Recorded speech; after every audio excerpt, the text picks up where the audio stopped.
everyone, welcome to the Comic Gamer Movie Show. My name is Deshaun, and today I am here to talk about a subject that has just been bugging me for quite some time. Now, as you know, the X-Men are coming to the MCU sooner or later. I've made many videos about it. Everyone's made videos about it. How are they going to come to the MCU? How are they going to get in the MCU? No one really knows. We're just taking shots in the dark, you know, taking shots from comic book panels and whatnot, and other things, and cartoons and movies, and just taking shots at maybe what they could do. But something dawned on me. Now, I went down this rabbit hole the other day while I started reading the House of X comic, the new comic. I think it's,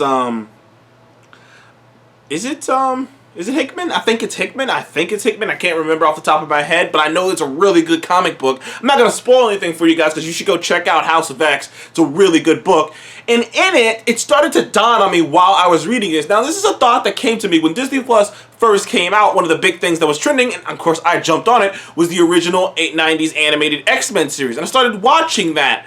But I never finished binging it because there's a certain point in the cartoon, and there's a certain point in all of the X-Men cartoon, and even while I was reading the House of X comic book, that it started to dawn on me something.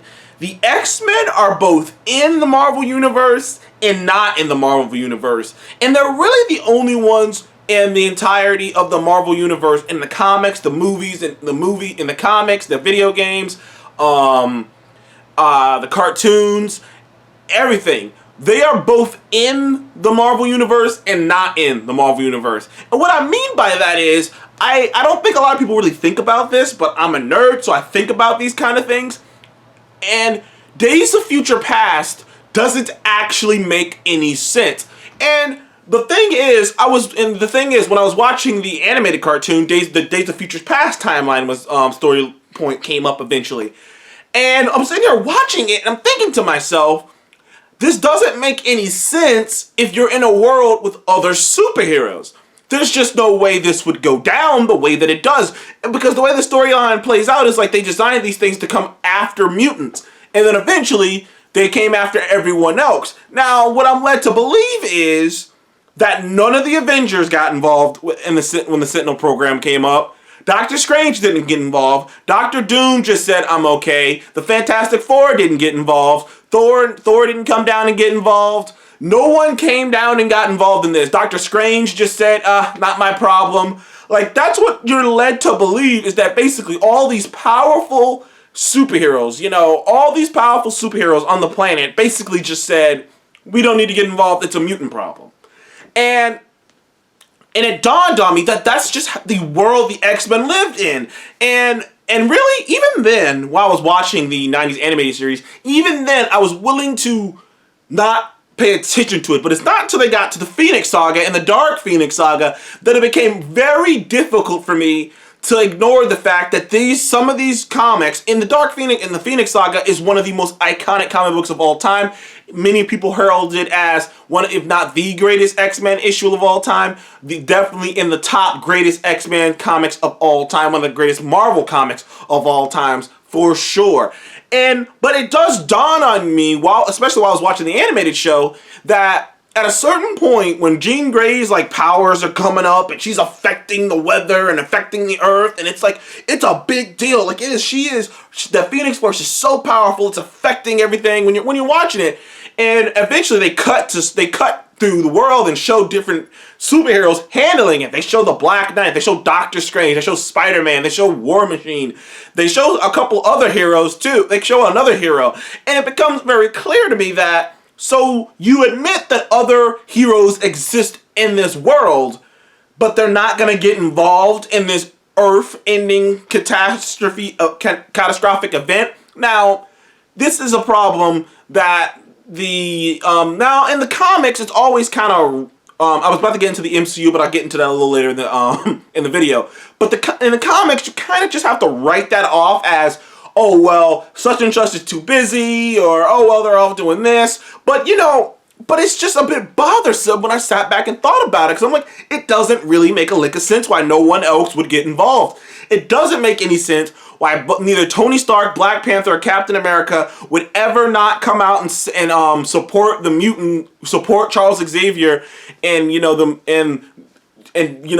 support back the mutants and back not having a registration. It never made sense why that never happened. In fact, in the Avengers versus X-Men comic book, that's one of the first things Cyclops says to Captain America is, where the hell have you been while we've been discriminated against and held down by the government, and you have been nowhere. You haven't said anything, you haven't come out, you haven't supported us, you've been nowhere near it. And it does become a question to me of like, yeah, why haven't they? I mean, for crying out loud, they're on a first name basis. Charles Xavier is on a first name basis with Tony Stark. Why wouldn't you ask him to help you out with the Sentinel problem? Like, once again, they know all these other bigger superheroes who have political sway. You think if Captain America came out and went to a press conference and said, enough of this, going against mutants, Charles Xavier knows what he's doing, I support Charles and the X-Men, and, you think that wouldn't have an impact in that world? But they never bring that up. And the reason is because the X-Men get to simultaneously be in the Marvel Universe and not be in the Marvel Universe. I only feel so strongly about that because when I looked up, when I just Googled where was the Avengers and where were the Fantastic Four and whatnot during the Days of Future Past storyline, it basically told me that it exists outside of the main Marvel continuity, but it does at the same time. And like I said, it's so weird with the X-Men. There are multiple cases of that, and not just in the animated series, but when I was reading the House of X comic book. I haven't finished it yet, but the further along I get, I keep asking myself, there is this nagging bug in the back of my head while I'm reading the comic, and I'm going, where the fuck are all the other heroes on the planet? And they show all the other heroes on the planet. In fact, the Fantastic Four make an appearance in a panel, but they don't do anything. They're just like, okay, I guess that's happening. Like, at one point in the comic, minor spoilers, Xavier basically declares war, not declare war on the entire world, but he essentially just puts a gun up to the world and goes, we want peace, motherfucker. That's basically what he ends up doing. And the Avengers are just like, oh, okay. Like, what the fuck? What is happening? Like it just kind of like, and I only get into this because I think that this is going to be an opportunity for the MCU to answer those kinds of questions. For instance, there's another thing that never makes sense. There are things in comics that you just don't question that don't make sense. Superman's glasses, Wonder Woman's invisible jet. There are things in comics that don't really technically make a lick of sense, but you're just like, you kind of roll with it. But one of the things in a comic book panel that I don't think a lot of Spider-Man fans want to admit is that it never made sense that Spider-Man was broke. Hear me out here. Spider-Man, in the beginning being broke, it makes sense. But by the time he starts mingling with the Fantastic Four, the Avengers, at one point he's on a first name basis with Tony Stark, Reed Richards, and fucking Iron Fist Danny Rand. So he knows billionaires. He's on a first name basis with Nick Fury, who's offered him multiple times to work for them. That means he has had multiple opportunities to get a job from people who understand him and that he can't, and that he's working. But he chooses to be broke. Essentially, in the Marvel comic books, Spider-Man chooses to be broke. And that doesn't really actually make sense. It's why when they put him in the MCU, they couldn't, it wouldn't make any, him being this broke, everyday man hero, not everyday man, because he is an everyday man hero, but him being, super broke and working for a pizzeria and working working for the Daily Bugle, getting abused by getting verbally assaulted by Jonah Jameson every day because this is the best job he can get. It doesn't make any sense. Now, granted, the idea is he's working for the Daily Bugle to pay for his college. The problem is he's a super genius who is ridiculously smart, and he would never have to pay for his college. It is like the comic books made him an idiot and made him, and I get it, it's hard work and grimy, but it doesn't make any sense. Peter Parker's a genius. He would never have to pay for his college. He would never have to pay to go to college. He would get a scholarship to a big school. If he knew Tony Stark, Reed Richards, and multiple scientists of high regard, he would probably get a job working there. He would at least get a job working for Tony. At least get a job working as the head scientist at Stark, at Stark Industries or something. He would at least get that. He would at least get to work at Rand, for Danny Rand or something. But the fact that he knows multiple billionaires, multiple huge scientists and corporations that he knows are on the up and up, and he chooses to be a broke guy working at the Daily Bugle, it doesn't make any sense. That's why I said a lot of people's complaint about the MCU Spider-Man is that he's not this broke working class hero. Well, guess what? That works when he's by himself. When Spider-Man is by himself, it makes sense. It actually does make a lick of sense. But he's not by himself. He's in a world with other heroes and other heroes who are billionaires and have money.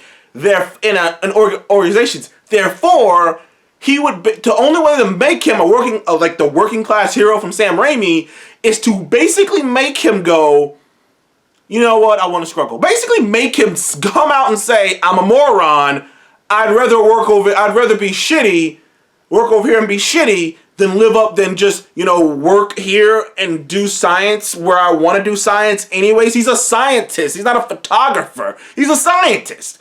And like I said, some things don't make sense. I kind of went off on Spider-Man a bit, but I only went off on that to show you that I believe this is something they're going to do with the X-Men. I believe they're going to try to answer those questions whenever they're going to try to make it, make sense. Whenever they get around to doing the Dark Phoenix saga or the Apocalypse, or even if they attempt to do a Days of Future Past thing, they will include the entirety of the MCU. These will not just be isolated events, and if they are, they will actually come up with a tangible reason for why they're isolated events. Because even the MCU had that problem for a little bit with Phase 2, but then they fixed it by actually thinking about, nowadays, you never have that problem. There's never an MCU movie you're looking at wondering where someone is, and if you are, they answer it or they bring it up themselves to be answered later. Like in Captain America Civil War, where's Hulk and Thor? They're out in outer space right now. They can't exactly get involved in this. So like I said, I think the MCU has to be more practical about these things.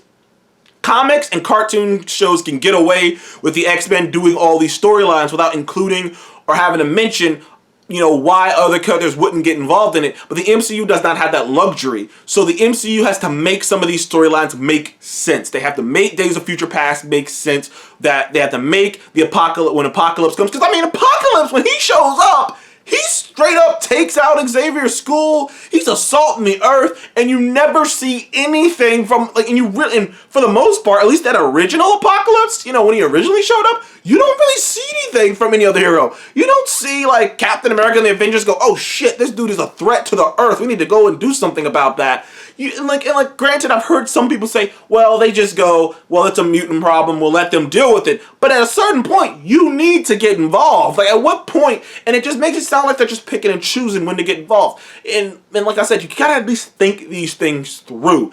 And I just wanted to share my thoughts with you guys about this because it's been something that's nagged me for a very long time. That the X-Men are both in the Marvel Universe and not in the Marvel Universe. And those things work, and like I said, those things work in video games, they work in comics, but it doesn't make sense in a cinematic universe. You have to make it make sense. I can't wait to see how they make those things make sense. The Dark Phoenix saga is not gonna be, I'm telling you this right now, if the MCU attempts to do the Dark Phoenix saga, it will not be called X-Men Dark Phoenix. It will be called Avengers Dark Phoenix. Now the X-Men will be at the core of this movie, at the core of that Avengers movie, but it will be called Avengers Dark Phoenix. I'm telling you right now, because it won't make a lick of sense that all of this is happening without any of the Avengers getting involved, without any excuses, because that is a huge level event thing that just doesn't line up logically why no one would get involved. So thank you guys for joining the Comic Game Movie Show. Please remember to like, subscribe, and I'll see you in the next one. Goodbye.